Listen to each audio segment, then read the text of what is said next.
please welcome Executive Director Ahmed Rehab.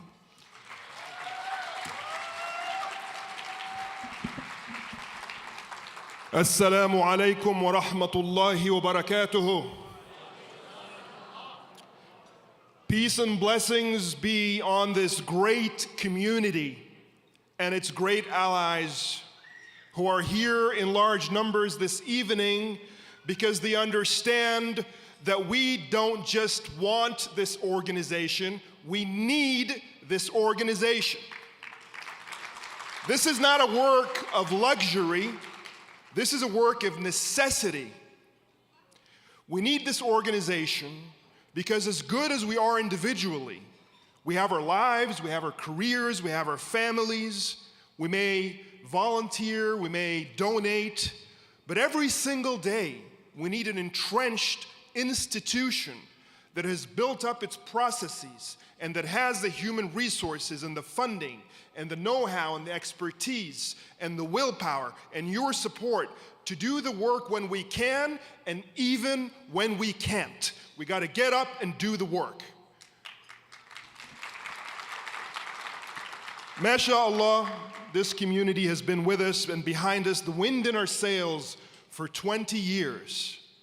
I remember when we started with an idea, and it was a bunch of young people, myself, Yasser Tabbara, Dina Rehab, who's here, Christina Abraham, and I went to one of my mentors, Professor Sharif Basyouni, rahimahullah, one of the greats of the American Muslim community. This man's photo is on stamps around the world. He has 9 honorary citizenships. He speaks like 11 languages. He is considered the father of international criminal law. You cannot study law in any major university without reading his books. And he was a mentor to us, and we went to him and we said, we want to do this. And he smiled and looked at us and said, I'm going to give you 3 months. The work I do is hard. Community work is really hard. I'm going to give you 3 months. And alhamdulillah, here we are together 20 years later, going from strength to more strength, alhamdulillah. And when he realized after the first year that we meant business, he got right behind us and he was our first keynote speaker, for those of you who remember, and remains our chair emeritus, rahimahullah. This community in all of its diversity, and it's very diverse. How many South Asians do we have tonight with a show of hands? South Asians. Don't be shy, I want to hear your voice. I want to hear your sound, because the others are going to outdo you. South Asians, where are you at? There we go. They're just very polite people, we know that. Now, the Arabs, you're going to hear a bit. African Americans in the house. MashaAllah. We have our Bosnians in the house. That's right. We have our Turks in the house. We have our Chicagoans in the house. Everybody from the Chicagoland area. That's right. This is CAIR-Chicago. It's here to represent us. We work locally, and from the local power that we build, we affect the national scene, because as everybody says, including the great organizer and leader, Linda Sarsour, who's here with us tonight, all politics, all community work starts locally. And 20 years ago when we began, it was a very different scene. It was post 9/11. It was difficult to see Muslim representation in the media.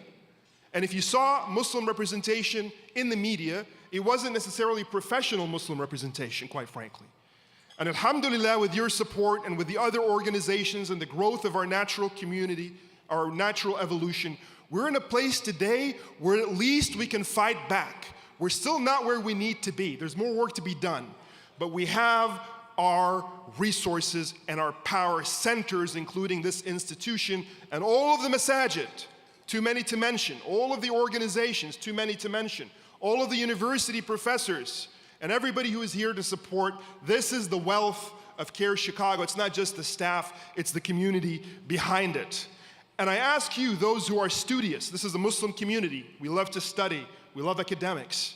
If you have a test, 2 people have a test, and one, they make dua to succeed, and the other studies all night, all year. Which of the 2 is doing dua, is asking God for help? Don't be afraid, I'm not going to pick on you. You can just blurt it out. The guy who's studying, it's both. It's not either, it's both. In our tradition, and I say this because I want you to always remember the Council on American Islamic Relations. We are not an organization that proselytizes on faith. We're not trying to convert people.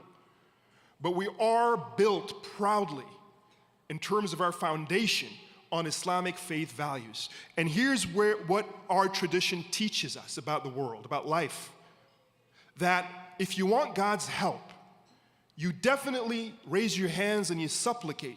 You ask for God's help because you acknowledge that the true and only power is with Allah ultimately, regardless of what you do or don't do. La hawla wa la quwwata illa billah. When we say it, we mean it. And I'll get back to that in a second. But also, the same God who said, ask me, said, ask me in two ways, in your words and your piety of your heart, because words are not enough, it's the piety behind it, but in your work, ask me. There's dua al-qawl and dua al-fa'l, the supplication of words and feeling, and the supplication of get down and do the work hard, make it happen. This organization is about dua al-qawl. Every day when we go out there to push against injustice, we are making a dua through our work. Every day when we go in the media and push back on ignorance and silly stereotypes and poor narratives, we're making dua to educate people and open minds. Every day when we're in the schools or in our ally spaces working together to push against all of the racism and discrimination and violations of civil rights in the courthouses with our attorneys, all of that is dua al-qawl. We're saying, Ya Allah, help us overcome this evil. My friends, we need to put our foot down and start running along with talking and asking. We can't just be doing the prayers because action is prayer.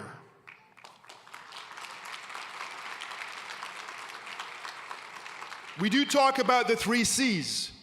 We're founded on this Muslim principle of moral courage, clarity, and consistency. Courage is necessary because it is a scary world. When we began, we know this. A lot of people, rightly or wrongly, had their heads down. They didn't want to be on those blogs with their pictures and their addresses. They didn't want their careers to be affected. They don't want to lose their status in this country. They're filing for permanent residency or citizenship. They didn't want the FBI to knock on their doors. They were afraid there was a chilling effect to push back on the injustices. We need the courage to not be afraid and to move forward responsibly, intelligently, but powerfully to claim what is ours, our rights. We have rights in this country, but they're only as good as your ability to fight for them. Never forget that. Every community before us reminds us of this fact, particularly the African American community whose shoulders we all stand on. And then there's the clarity. We need to understand the larger narratives. We can't lose ourselves in the forest, in the trees. We have to sort of zoom out and see the forest.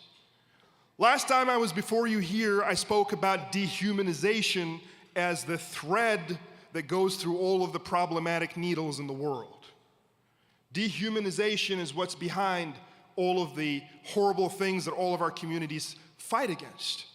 Whether it's slavery, once upon a time, Jim Crow after that, discrimination today, anti-black, segregation, all of those things, whether it's the ethnic genocides, whether in Africa or in the United States, against Africans or against Native Americans, whether it's colonization, whether it is wars that are part of the military-industrial complex, whether it is the Islamophobia that we've seen or anti-Semitism in Europe, whatever it is, behind it is the sense that your humanity doesn't really count for much.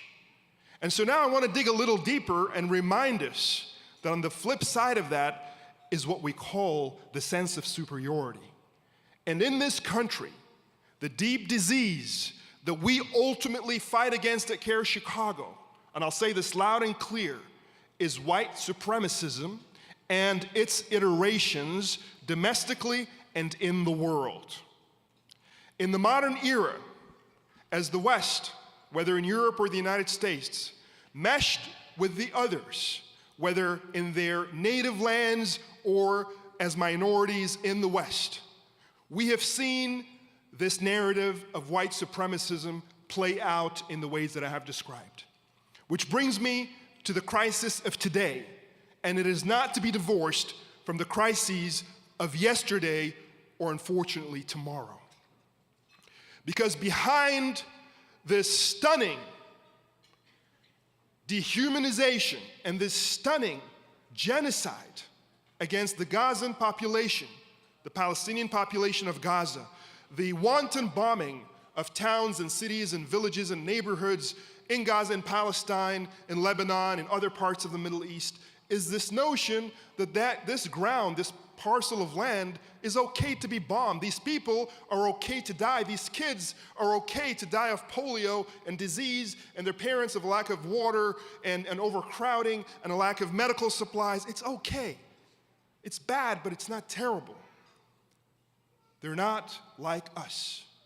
Their lives are not worth as much as ours. So goes the unsaid refrain that we need to perk up and hear and push back against, because that's ultimately what it's about. And quite frankly, the problem with Zionism, among many, many problems, is its desire to regurgitate and appropriate white supremacist culture against Palestinians and in the Middle East.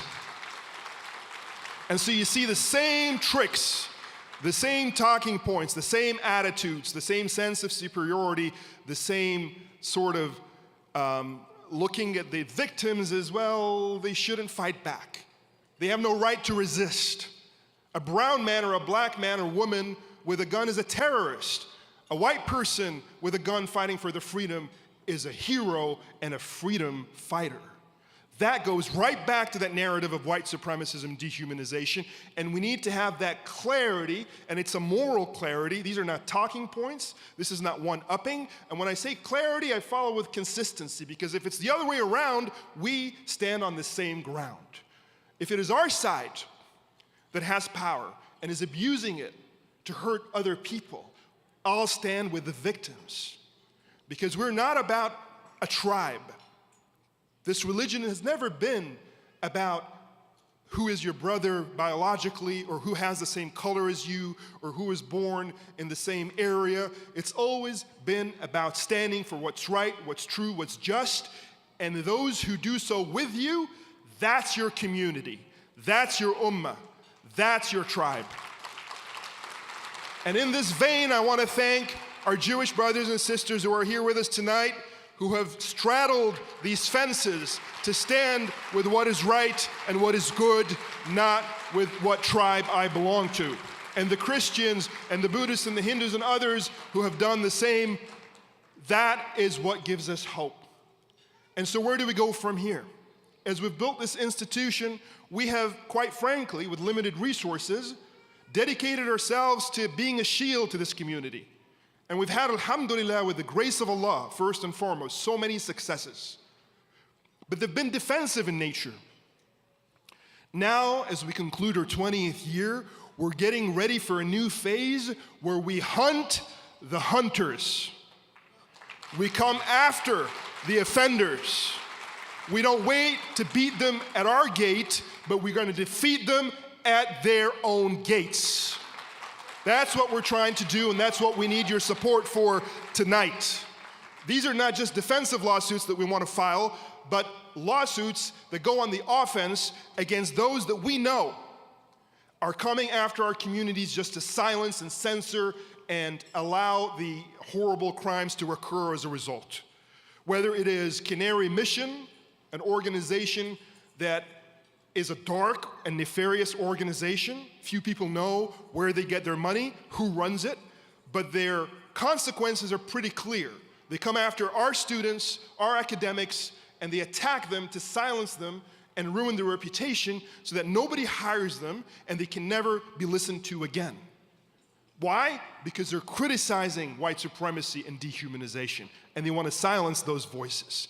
StopAntisemitism.org, a new organization whose sole job is to dox those students and employees who dare stand for the human rights of Palestinians, so again they can lose their livelihood and their path towards education. We are suing both of these organizations for the first time ever in the United States.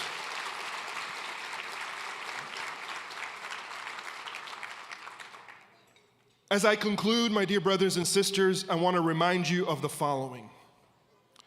Back to what we said, La hawla wa la quwwata illa billah. There is a reason, I believe, why I'm on this stage tonight. There is a reason why I believe I'm in the world. There is a reason why you are in this room tonight. There is a reason why you are in this world. God has a plan. La hawla wa la quwwata illa billah. We have to perk up ears, brain, eyes, tongue, heart to God in what we do. We understand the following truth, that no human being or entity has true power. Only God has the power.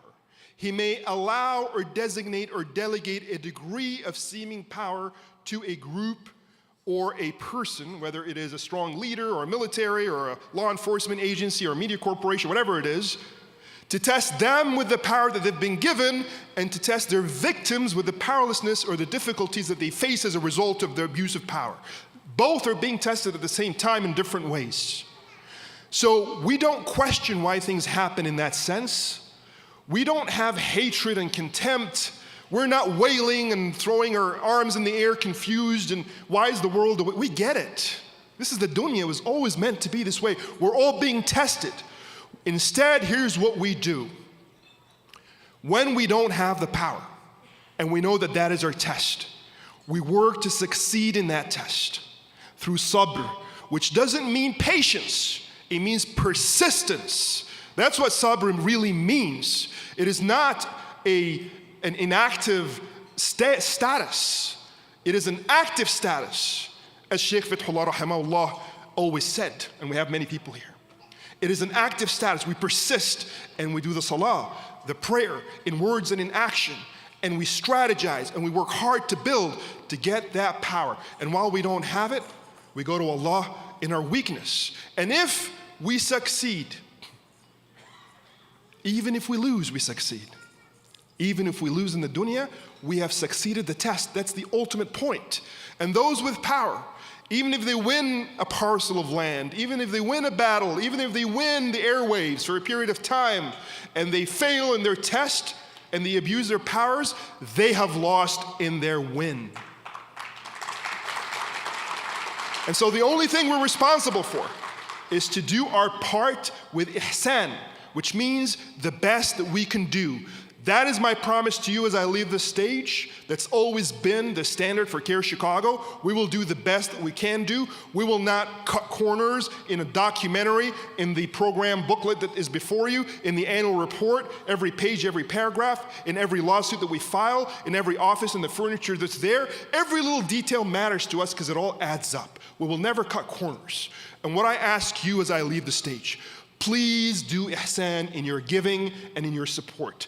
Don't cut corners, don't check a box, don't just give from your heart, feel the necessity of what we're doing, and give as much as you can so you can empower us to win the battle of the dunya and the akhirah, inshallah. Thank you, wassalamu alaikum wa rahmatullahi wa barakatuhu.